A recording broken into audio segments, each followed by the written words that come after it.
Oblivion is back, one of the greatest RPGs ever made, the legendary open-world adventure that was released almost 2 decades ago, back in 2006, and it's hugely fun to play, not just from a nostalgic standpoint, but because it's a very good game, far better than Bethesda's latest title, Starfield, which was a huge disappointment. With a new lease of life, the remastered game has better graphics, a night and day comparison, along with smoothing out many of the rough edges that the older game had, now with smoother animations, a redesigned menu, cleaner audio, as well as having all of the previously released DLC content included as part of the package. However, despite everything that is good about this game, there are some issues like frame drops and visual stuttering in large areas or during large battles, along with inconsistent visual quality and an AI that is lacking in actual intelligence. The Oblivion Remastered is an upgraded version of the game, not a complete rework. The recently released Resident Evil 6 is an example of a game that was completely remade, one that was done very well, whereas Oblivion is still essentially the same game that was released back in 2006, with a fresh coat of paint and some minor changes. The remastered version uses a modern and more advanced game engine, Unreal Engine 5, rather than the older game Brio, the game engine that was used for the original Oblivion and Morrowind. Combine this with enhanced dynamic lighting and enhanced rendering, along with more realistic facial expressions and shading on the NPCs, and you've got a massively improved visual experience. The combat has been upgraded with better animations, reduced input latency, and improved hit detection. The NPCs are visually more responsive to being hit, overall making the combat so much better. The remastered version also includes all of the previously released DLC content,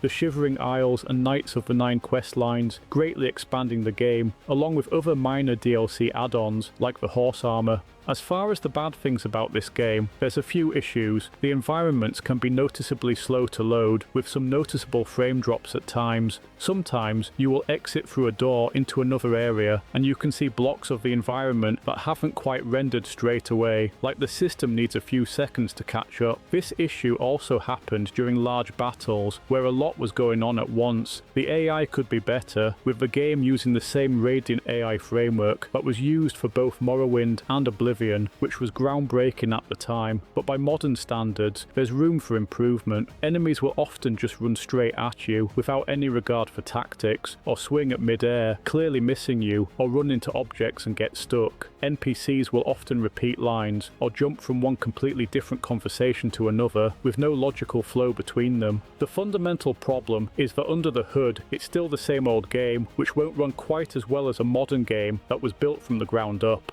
Is the remastered version worth playing? I would definitely say so, especially if you can pick it up for free on Game Pass. This is a game that will appeal to both older players who played this years ago, eager to replay the game, as well as new players picking it up for the first time, perhaps after hearing how good it is, or maybe becoming interested after playing the newer Skyrim, which is absolutely brilliant, one of my all-time favourite games. If you got this far, I want to thank you very much for watching. Let me know your thoughts in the comments, and if you like this review, please consider liking and subscribing. I hope to see you in my next video. Bye for now.